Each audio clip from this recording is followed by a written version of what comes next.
Ladies and gentlemen, welcome to yet another episode of the Identity Crisis podcast, where we endeavor to give an answer for the hope that lies within us, yet doing so with gentleness and respect. I am your co-host, Jalen Thompson. Dylan Schweitzer. Dylan, how you doing today, man?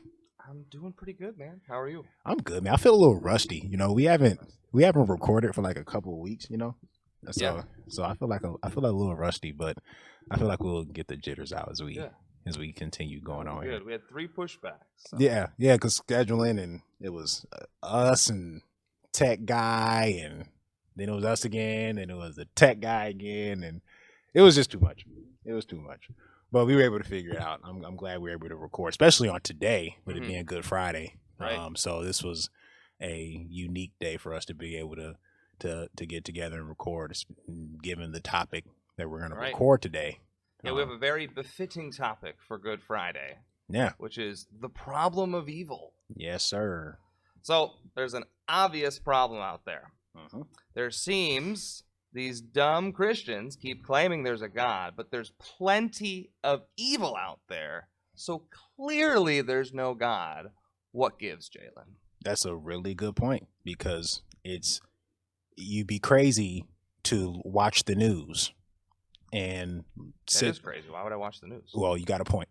But for those of us who are crazy enough to watch the news, you'd be crazy to see everything that's going on in the world, here in America, what's going on, around us in other nations, and come to the conclusion that there's a God. Mm-hmm.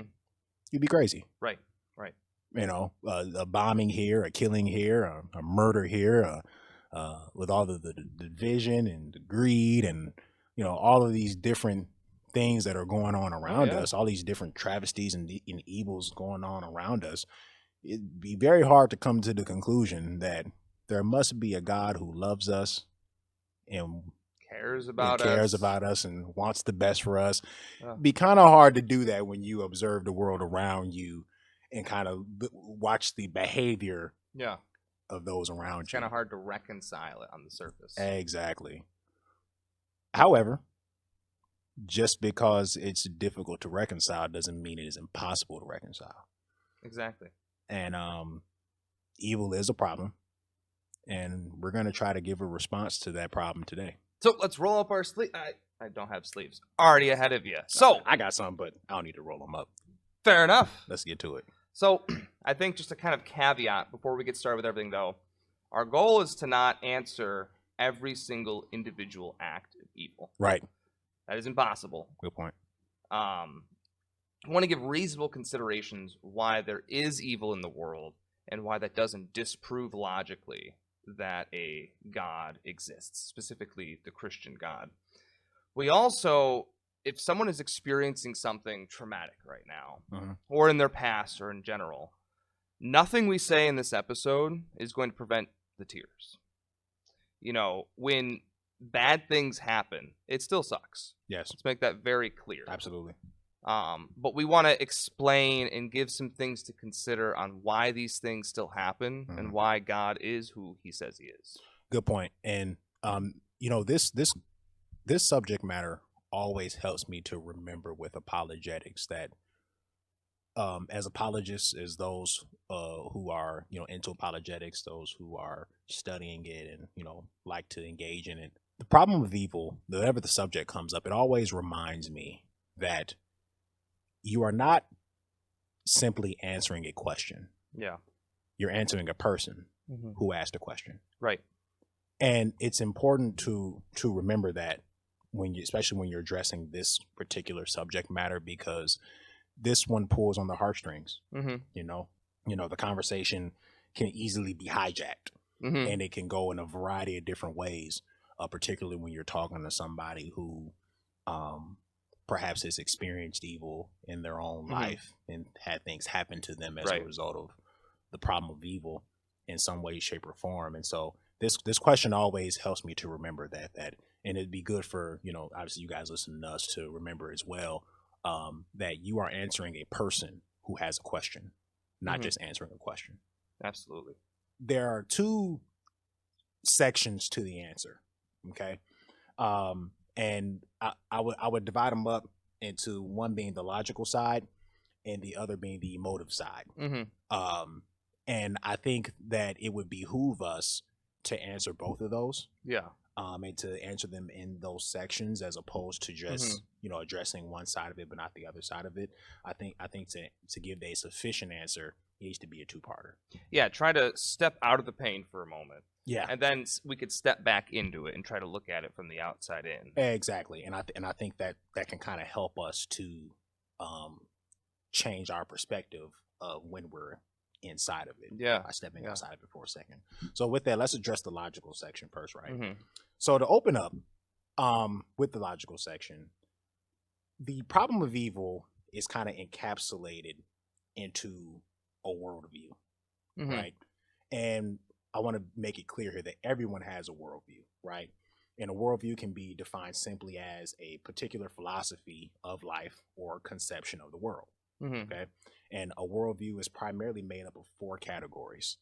Some may give it 6, but here today we'll do 4. And that's origin. Origin. I'm sorry. I want to make sure I had it right. Origin, meaning, morality, and destiny. Right. So in a worldview, these 4 questions or these 4 categories must be addressed in the form of questions. First question, origin. How did I get here? Second question, meaning. What is the purpose of life?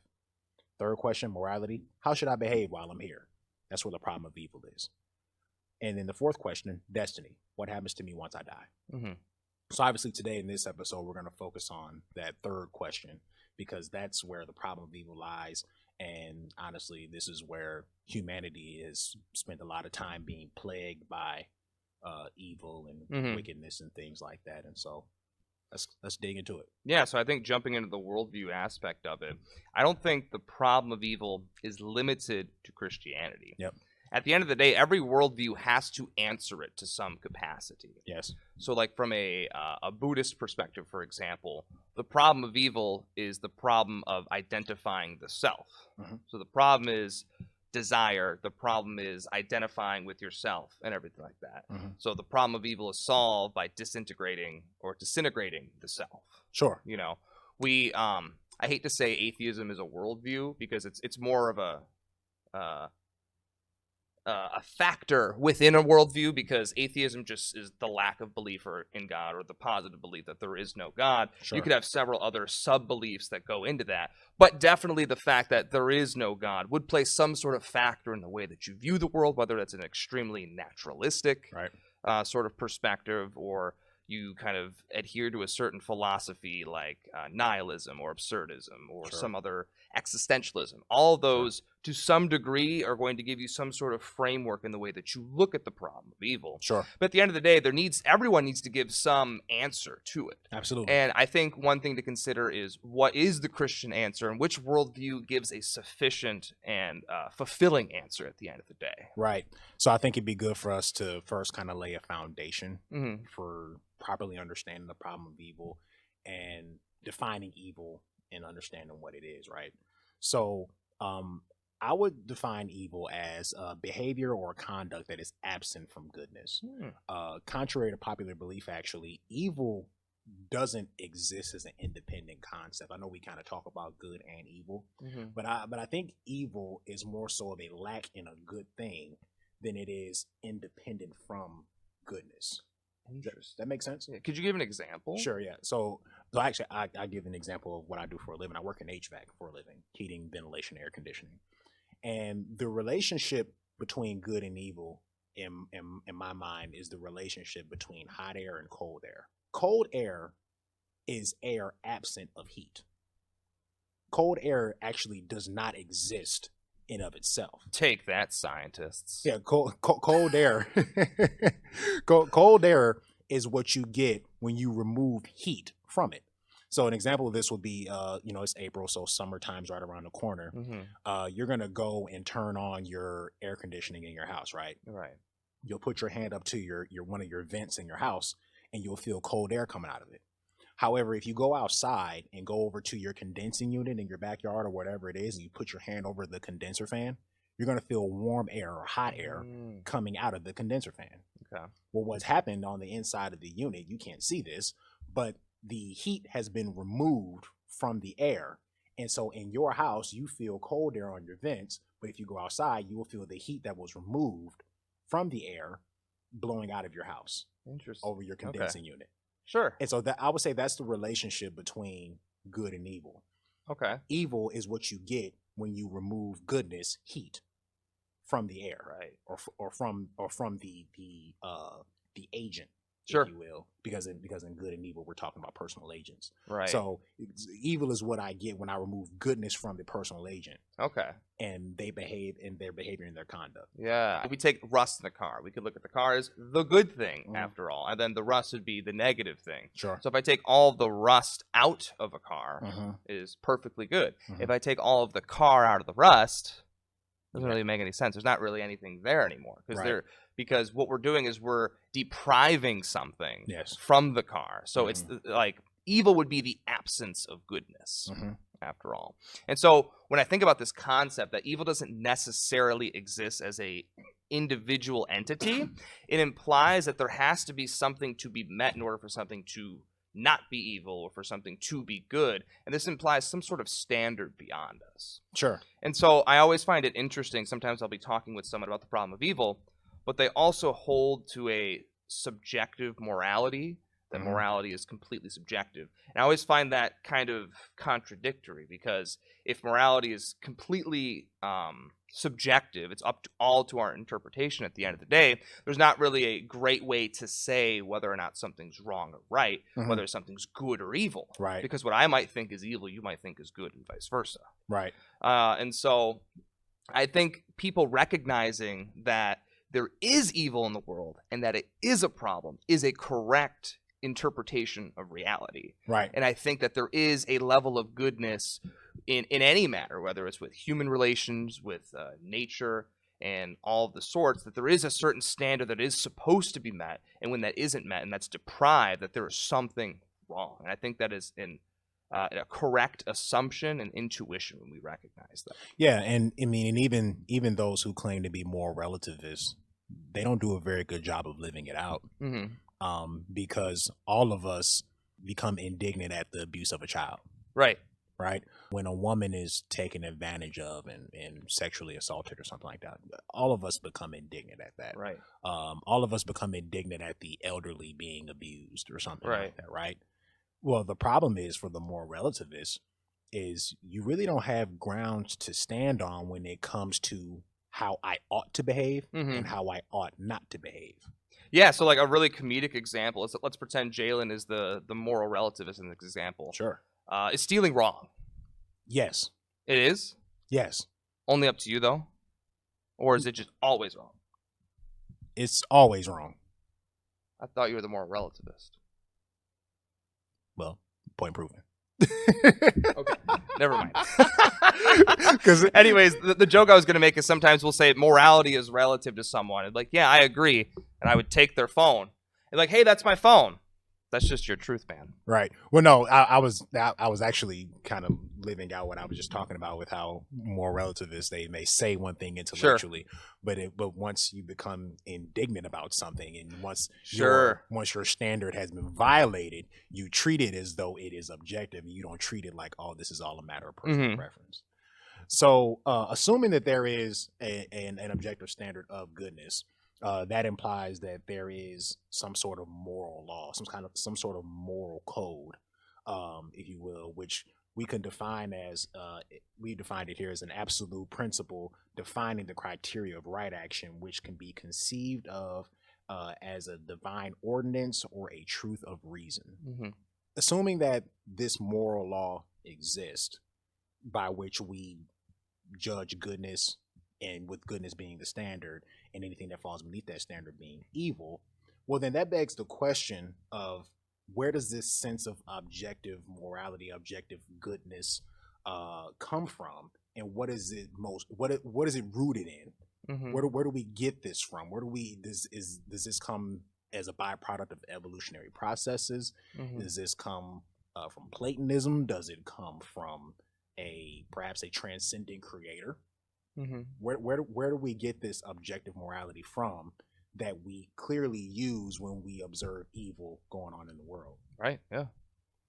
And so a host of different answers that we can give to that.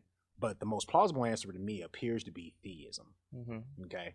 And so you want to go into why God would allow evil? Sure. I think kind of explaining why I think the other sources don't work, I think is really important too. You got a point. And I think one of the primary things for me why I think if objective morality is true, where does it come from? Why I think theism matters the most is because when I think about a standard beyond me, about caring about one another, yeah, I feel like that would have to come from a personal source. Okay. You know what I mean? And so, like, if I think about a natural law like gravity doesn't really care about, personal matters with someone else. It just seems like a very personal relationship. You know what I mean? Sure. So I get what you're saying. Like with gravity, it doesn't matter what goes up; it all comes down. At some point or other. It's a piece of paper. It's a human being. Whatever it is, it goes up and must come down. And that's just simply put the end of that. Go ahead. Yeah, I was gonna say with evolution being the source of morality, I don't really find that to be very compelling either, because that would just explain how we came about to know about what is right and wrong. It's not really the source of it, because the evolution is the description of animals adapting and evolving over time. It's not really giving a source for anything. It's just describing what we observe in nature. So it can't really be an example of where morality comes from, because then at the end of the day, morality would deduce to just simply what is the best to make human beings thrive. And that just ends up to being subjective as well, because who gets to define what is best for human beings to thrive at the end of the day? Yeah, and also who gets to define thriving exactly as well? What does that mean, right? And so obviously when you get into evolution and things like that, thriving may look like, the strongest, most fit, most intelligent agents that those are the ones that are thriving, and we need to make more of those types of agents. So okay, well, how do we go about doing that? Do we get rid of the ones who don't meet this criteria of thriving, or you know what I mean? And so that's kind of what you get into with evolution, and it doesn't really account for that, especially when you observe the fact that in the 20th century we had more people murdered than all the other centuries combined. Right. So why would God allow evil? So the classic argument that we hear a lot is, if God is all loving, then he wants to stop evil. If God is all powerful, then he can stop evil. There is evil. Therefore, either God is not all powerful or all loving, or there just is no God. So this argument is used often by people today, but I feel like there's a lot of hidden assumptions within this. And I think the primary one is assuming knowledge about what God would do in a given situation. That's good. So if God is X, then he would do Y. Right. But it begs the question, how do you know what God would do? It's a good point. And it also implies that you know fully understand the definitions of all of the attributes that you use to describe God. So to say, like, for example, a lot of people kind of take the approach that Epicurus, who's a 3rd century Greek philosopher, would take as it relates to the relationship between God's existence and the problem of evil. And you kind of just went over it, but it's really 4 premises to it. And that premise 1 is, if God is all loving, then he will stop evil. And well, he wants to stop evil. I should say, if he's all loving, if you're loving, you want to stop evil. You don't want to see people hurt, right? Premise 2, if God is all powerful, then he can stop evil. So not only does he want to, but he actually can do something about it because he's all powerful. Then premise 3 is, well, as we observe around us, evil exists. So the conclusion is, there is no all powerful, all loving God. But the problem is that, what the problem with that is, it assumes that you know what all loving is. It assumes that you also fully understand and comprehend what all powerful is, as well as all knowing. And it doesn't get used often by modern atheist philosophers. It gets more so used by a lot more common people, if you will, who aren't necessarily philosophers. But it doesn't take into account God's omniscience and him being all knowing. And since God is all knowing, and that's one of the attributes that we use to describe him, there could very well be a chance that God has morally sufficient reasons for allowing evil that we cannot see. Right. Yeah. I think there's a chance God might know something that I don't know.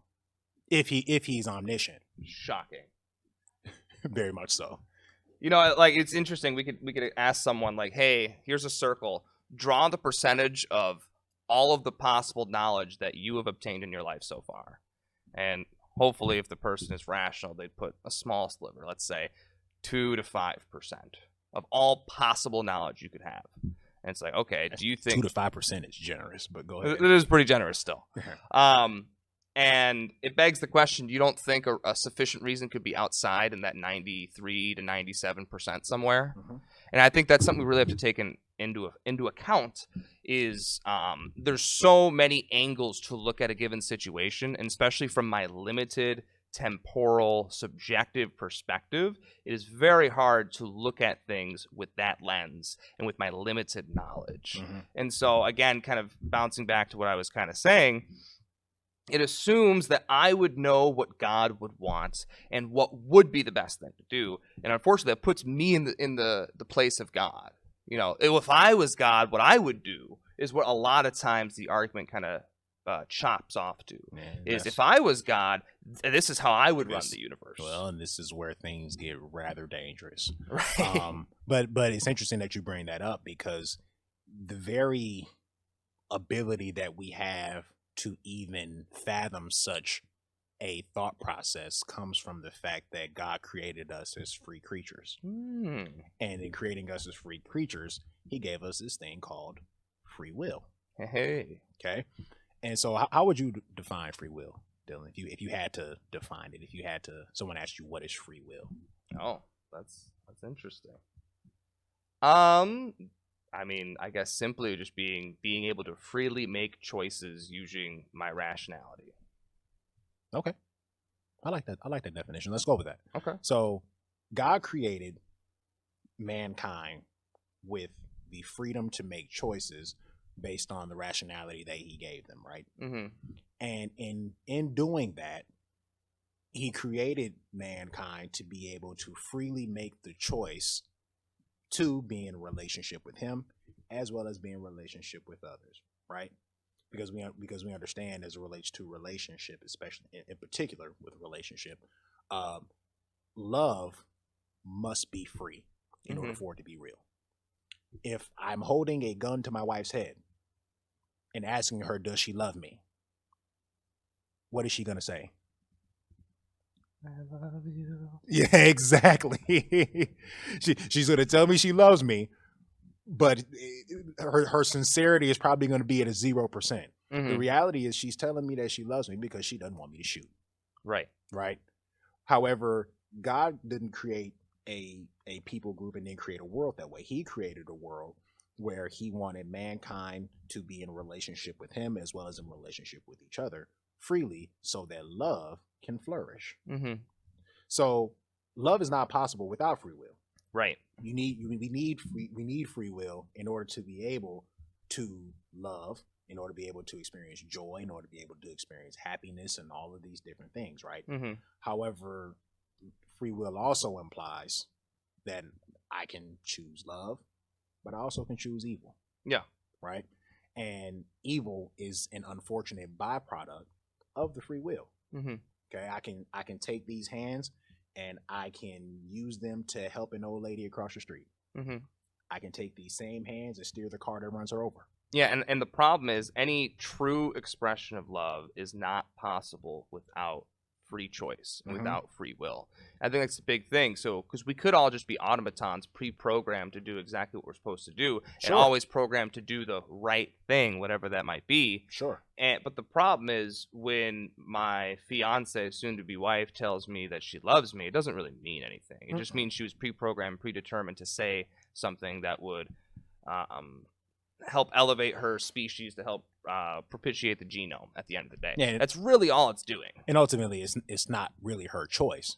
Right. Like you said, she was pre-programmed, so she's just responding to the programming. She's not really making an intentional decision to love you. Mm-hmm.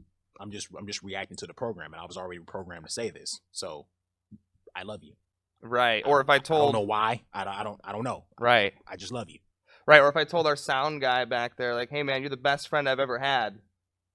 That doesn't mean anything. No. I didn't I didn't freely come to that decision.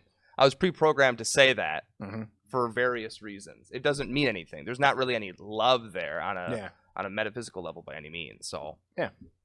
And so if we have the choice to love, obviously, then we, as a result of this free will, we have the choice to hate, right?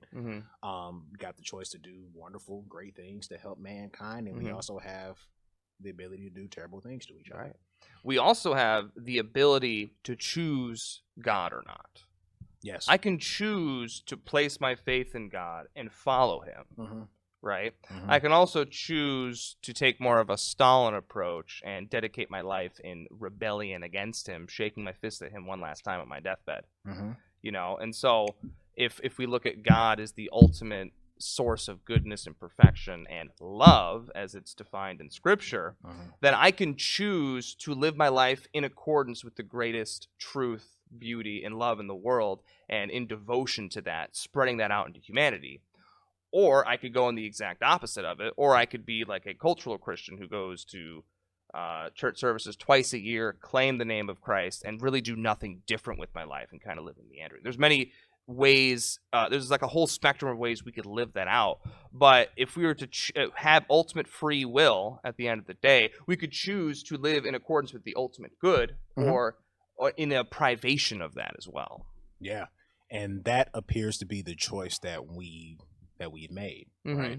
That it appears as though we've chosen to live our lives in the privation of the good thing. When we observe history, some of the things that are taking place throughout the history of mankind, when you look at obviously things like the Holocaust, you look at things like the Rwandan genocide, you look at things like the Western slave trade, along with, and I'm coming up short here. It's we have a centuries of genocidal behavior, right? That, you know, I know the Holocaust is kind of the latest and greatest that everyone knows about, if you will, the Michael Jordan of evil. Right. We can consider it that, but it's most certainly not. Especially when you look at what, you know, even the Japanese, what they did to the Chinese, in their history. You know, we have a behavior, or not, we have a behavior. We have a history of genocidal, self interest only, wicked, depraved behavior toward each other that really highlights what the Bible has to say about human beings being evil. I know a lot of people like to think that there are levels to evil, if you will, and there will, and there is. I'm sorry, there is levels to evil, right? But a lot of us don't see ourselves on the level of a Hitler, a Mussolini, a Stalin, right? Well, a lot of us don't see ourselves there. But what's difficult about it is if you're not careful, you can very easily become that. Right. You can very easily drift off into that, and it doesn't take much either. Oh yeah, you know, a great meditative exercise, and this is everyone's fun exercise that I'm assigning to our viewers and everything, is meditate on what would it take for me to become someone like Hitler. And if you think that's impossible, I promise you're lying to yourself.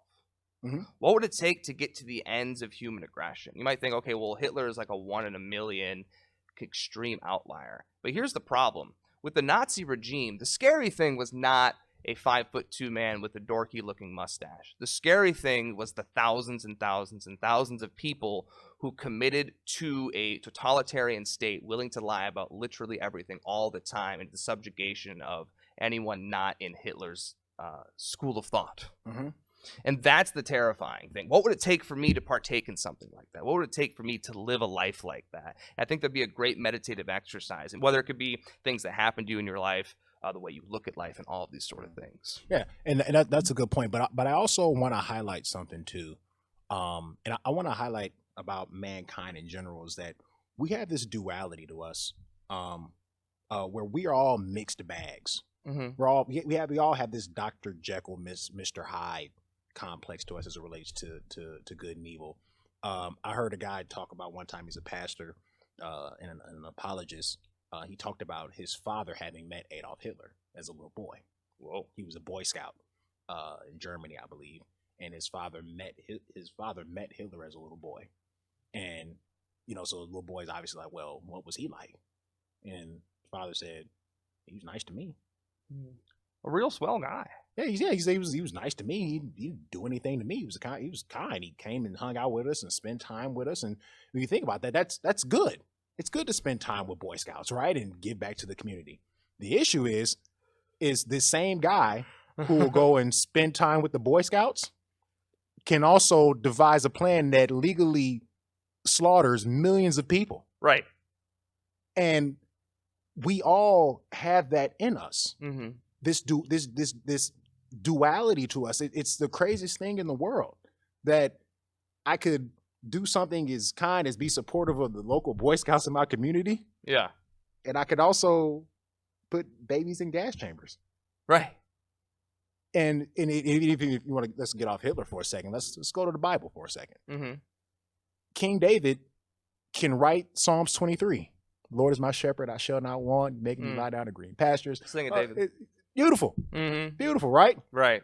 This same guy will sleep with his right-hand man's wife. Oh, no. Get her pregnant.